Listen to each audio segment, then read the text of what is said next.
Hello there. Welcome. Thanks for being here to another quick fire discussion today on minimizing waste. First of all, thank you to Rohan, Australia Account Director for the Asset Intensive Industry at Certus Digital, for being here. How are you going today, Rohan?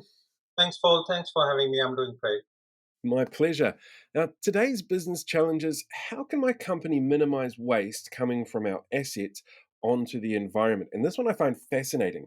Um, I don't know if you've ever heard of Teflon, the non-stick stuff that Teflon has. That was technically an industrial waste element from creating the atom bomb, and it ends up on people's non-stick pans and stuff like that as a way of trying to keep it out of the environment. So this is the kind of thing that I find absolutely fascinating. I'm wondering, from your perspective, what is the importance of minimizing waste from assets?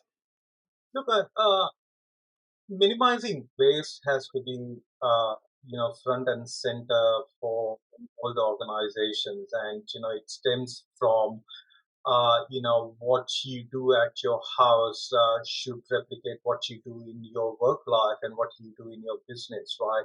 Uh, Especially with the cost of living going up, you are, so pedantic about, minimizing waste. So same principles apply, what you do at home, what applies in your business. So it's important. So both external factors. So, let's say by minimizing waste, save on the environmental impact.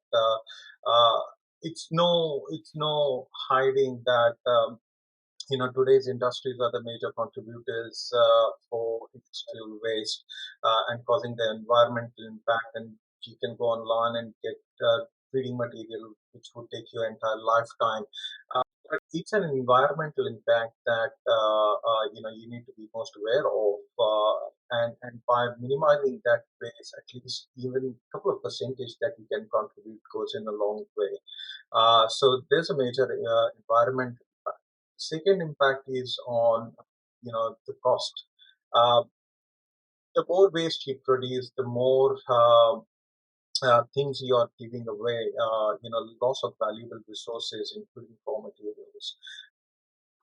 When you do the waste, you employ energy to produce these materials. So you waste that energy to produce those materials. So you have to take a collective view of those impacts, or what are those, uh, you know, impacts that you could do by minimizing the waste.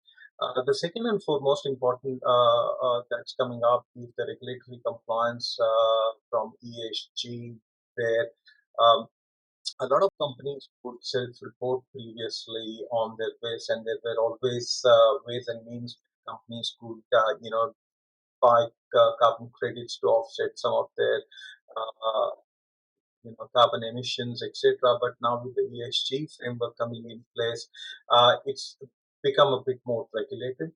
Also, companies are more aware that it might impact on the ability of for them to do business, ability of then going and getting credits from the bank, ability for investors coming and investing in those companies. So some of the regulatory compliances will push that behavior to reduce or minimize waste. That's what I feel. You mentioned a comparison to at home, the at home minimization of waste and the industrial minimization of waste. One of the things I've recently experienced is a 4-year-old running around the house, which makes it really hard to minimize waste. They just have a bouncing off the roof, take everything, use everything, throw it away kind of mentality. What sort of challenges would typically face a business that want to minimize their waste from assets, which I'm assuming aren't 4-year-olds?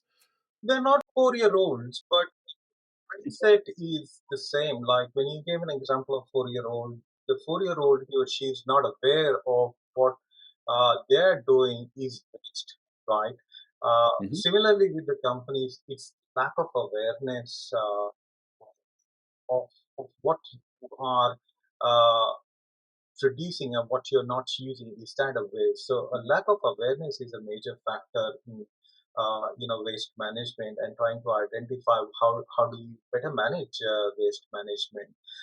So there are systems and tools which will help you identify what percentage of waste from a whole product you're doing. So first and foremost is companies should run programs internally to make their employees aware of what is mismatch, or what are, so it could be your raw material, it could be your products, it could be tuning up your machinery, have you know five in 100 light bulbs going to waste. So that's a waste of energy. That's a waste of resources. So a company should stump up the lack of awareness.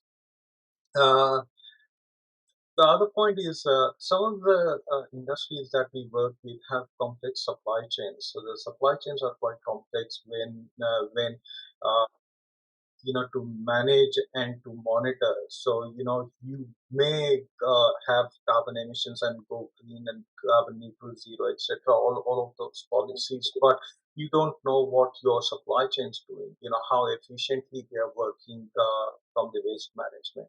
So once you knock off that, your awareness levels within your organizations are up to a acceptable level, then you should pass it down to your supply chain and monitor their waste as well.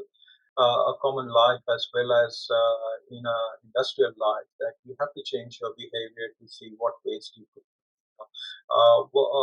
Even if you produce waste, how you can repurpose that waste, how you can recycle that waste. You've got biocompost running at home, then why can't you, like you said, the Teflons, we've seen some of the plastic bottles, they get manufactured into uniforms, and some of the cricketing teams around the world, they're going green with their national jerseys made out of plastic bottles.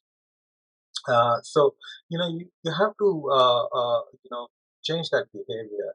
And then again, the important point is to measure and track. Everything has to be measured and tracked. So if you just think, oh, I'm doing something good by not wasting stuff, doesn't mean that. You need to have quantitative data in front of you saying that, okay, your waste management has gone down from X percentage to an acceptable percentage. So unless until you have those metrics to read, it's not going to work. So you need to have those measures and tracks for waste management. To be responsible as well. So they've made those investments. So we've seen NBC, we've seen a lot of uptake and discussions within our intensive industry about NBC, what it can do. That's working really well for us. Do you have any examples of where this has really succeeded well?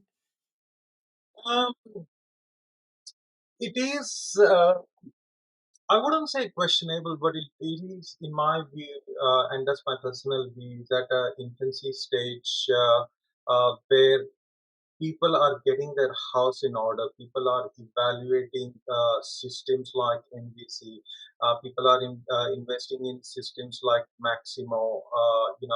One of the important things is over maintenance of asset leads to waste of time, money, and energy.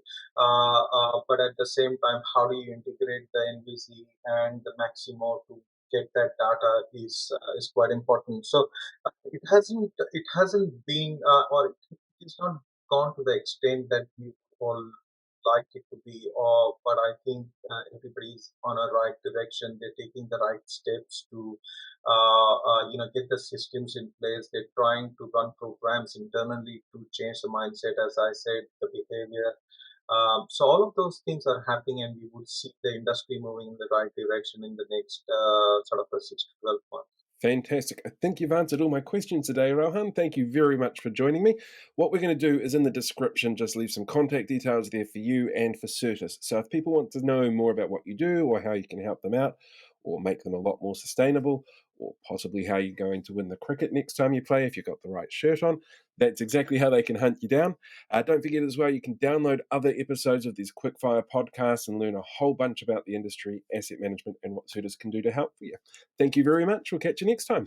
Well, thanks for having me. Looking forward to it.